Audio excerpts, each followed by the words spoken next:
I really enjoy photography, and when I'm out and about, I'll always have a camera with me, usually my DSLR and my GoPro, which I'm using to film this now. The advantage of having a DSLR is that you have the ability to use different lenses for different situations. Now, most of these DSLRs come with what's known as a kit lens. Whether you buy a Canon or a Nikon or a Panasonic, they're probably going to include a general all-purpose lens. This one is an 18 to 55 millimeter, and it's a good lens, but it's kind of like a multi-tool. It'll get the job done, but it doesn't do any particular job very well.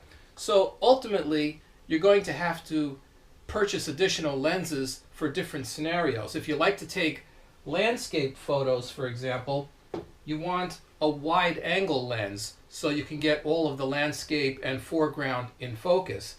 This one is a 10 to 18 millimeter, and again, it's a good lens. And you realize that as you get more into the hobby, your choice of lenses becomes critical, because the camera bodies always become obsolete, but the lenses are always good. I can get a new camera probably 20 years from now that will still take these lenses. So if you're going to invest the money, it's better to invest the money in the lens rather than the camera body, which is why I have no issue with using an entry-level type camera like this, because it takes great photos and it'll take even better photos with a proper lens. This is a 50 millimeter lens, which I use for taking photos of people because it's great for portraits. It's a very fast lens, which means it lets a lot of light in and it leaves the background nice and blurry.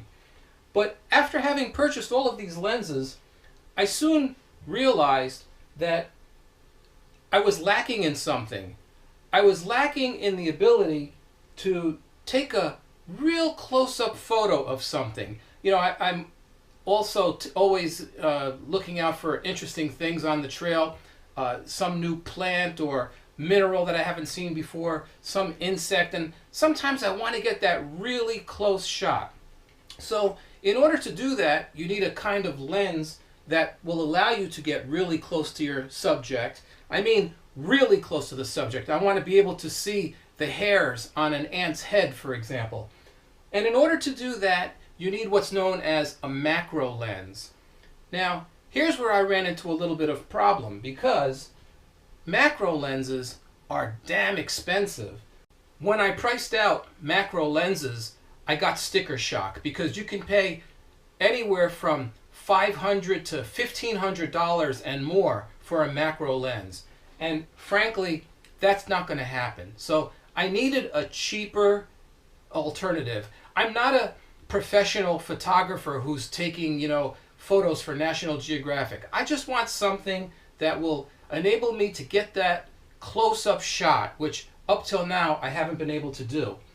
This is called a macro extension tube, and it's a really interesting device. It allows you to put space between your camera body and the lens, so it actually brings the object closer to you without doing anything to the optics of the lens that you're using, because there is no lens in here. It's straight through,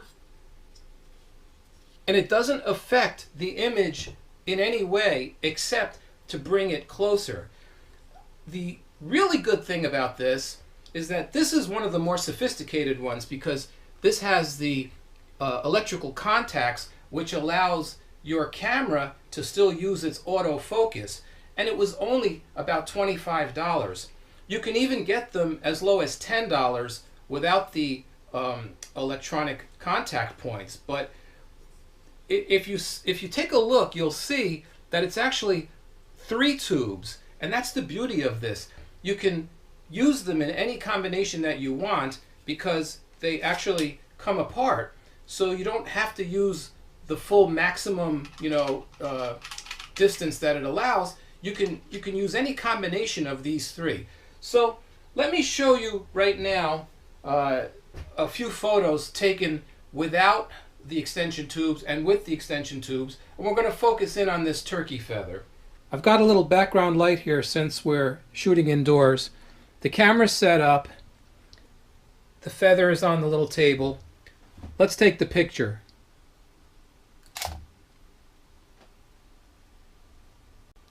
Next, I'm going to add the largest tube to the camera body between the camera body and the 50mm lens.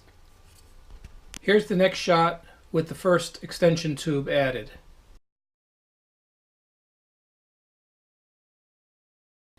Here's the second tube added. Let's take the shot. Here it is with all 3 tubes attached. Of course, this doesn't give you the quality that a $1,000 lens would give you, but for less than $25, it certainly does lead to some interesting compositions and gives you a different perspective on things that you would normally find out in the wild. So I think it's worth it. I'm glad I got it, and I just wanted to make you guys aware of its existence.